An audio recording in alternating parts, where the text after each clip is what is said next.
Studio Simra. Singing by Bansidhar Chaudhary. DJ Vikas. रे मरदा बारोख लगे छौ जरल जरल गायर से यापन मुरी काट लेबो हम पर कठ पर कोदायर से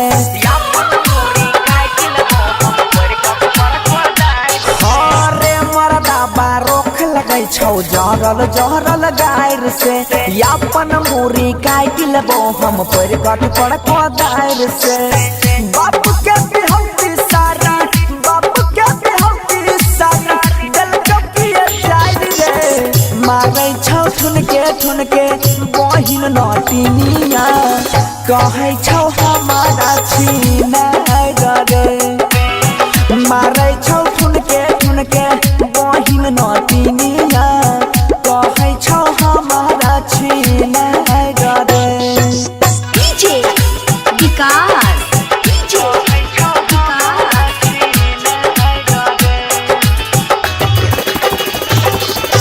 मटियार कला सीतामढ़ी। मटियार कला सीतामढ़ी।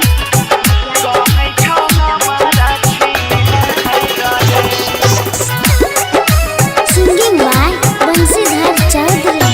हाँ घेट वाला सिकरी ललकौ सुतले में खोइल रे हमरा जे सतैतौ जैतौ काली माई के बोइल रे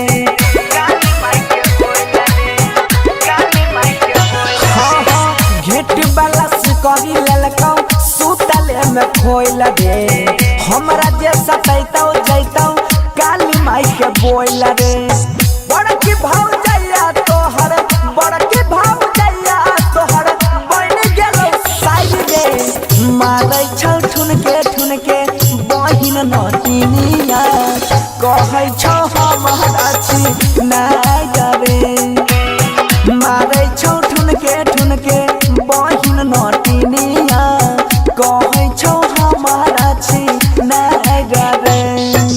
DJ Vikas. presented by Albina Recording Studio Simra. Matiyar Kala Sitamarhi. Matiyar Kala Sitamarhi.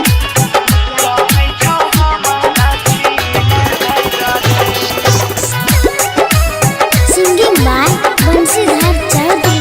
हाँ तहु त पतित के जन्मला छिरे मरदाबा कुछो नहीं बोलै छी सब कोई बन गेलै बाबा